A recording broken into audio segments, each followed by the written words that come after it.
Live 24/7 এই হচ্ছে AGT Live 24/7 This is AGT Live 24/7 India जूट पदप्रार्थी श्री आशीष कुमार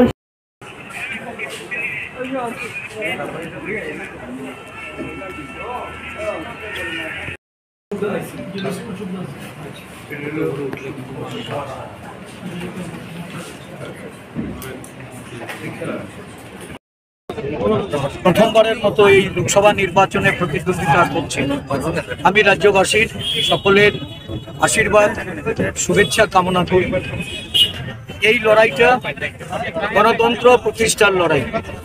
এই লড়াইতে ভারতবর্ষের অধিকার সুরক্ষা করার জন্য, দেশ বন্ধ করে দেওয়ার জন্য এবং বেরোজগারি, দ্রব্যমূল্য বৃদ্ধি, তার নাগপাশ থেকে মুক্তি পাওয়ার জন্য সংবিধানকে সচল রাখার যে লড়াই, এই লড়াইয়ে সাধারণ মানুষ অবতীর্ণ হয়েছে। সাধারণ জনগণের প্রতিনিধি হিসাবে এই নির্বাচনের লড়াইয়ে আছি। ইন্ডিয়া জোট এবং আমাদের এই রাজ্যের লেফট ফ্রন্ট সহ আরও 3টি দল এই লড়াইয়ে অবতীর্ণ হয়েছে আমাকে সমর্থন জানিয়ে। আমি প্রত্যাশা রাখছি গণতন্ত্রের জয় হবে, ইন্ডিয়া জোট প্রার্থীর জয় হবে। ভারতীয় জাতীয় কংগ্রেস প্রার্থী হিসাবে এই রাজ্যের আপামর জনগণের সমর্থন নিয়ে আগামী দিন এই রাজ্যের 2টি আসনে আমাদের প্রতিদ্বন্দ্বিতা সফল রূপ দান করবে। আপনার প্রতিদ্বন্দ্বী বিপ্লব কুমার দেব, ওনার বিষয়ে কি বলবেন? ওনাকে কি মেসেজ দিতে চাইবেন? খুব বেশি বলার দরকার নেই। এই রাজ্যের মানুষ 4 বছর ওনার মুখ্যমন্ত্রিত্ব দেখেছে, বা পরবর্তী সময়ে ওনাকে যেভাবে মানুষ চিনেছে, আমি বললে এটা মনে হয় কম হয়ে যাবে। আমার মনে হয় মানুষই তার উত্তর দিতে পারবে, মানুষই সিদ্ধান্ত নেবে।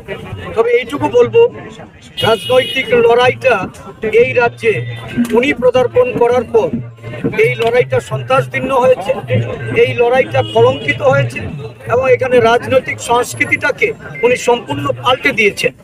রাজ্যের মানুষের কাছে একটা সুযোগ এসেছে। আমি আশা করি জনগণ বা আমার গণদেবতারা এর সঠিক সদ্ব্যবহার করবে। এবং আজকের এই সমাবেশে কারা উপস্থিত থাকছেন আপনাদের নেতৃত্বে?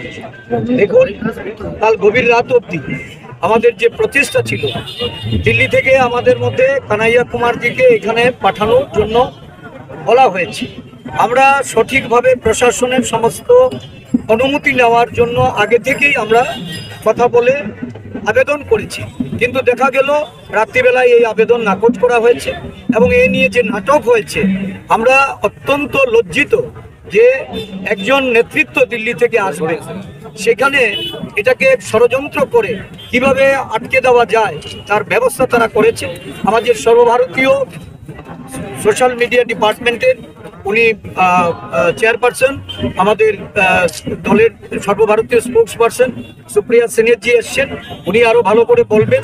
আমাদের মধ্যে আমাদের সিপিআইএম দলের সাধারণ সম্পাদক জিতেন চৌধুরী, উনি এসে উপস্থিত হয়েছেন। আমরা সকলেই চেয়েছিলাম যে একটা রাজনৈতিক সমীকরণকে শান্তিপূর্ণ উপায়ে কিভাবে এটাকে সম্পন্ন করা যায়, কিন্তু দেখা গেল ষড়যন্ত্র থেকে আমাদেরকে মুক্তি দেওয়া হচ্ছে না। এই ষড়যন্ত্রের বিরুদ্ধে সাধারণ মানুষকে লড়তে হবে, তাদের মানুষের ভোটদান করতে হবে।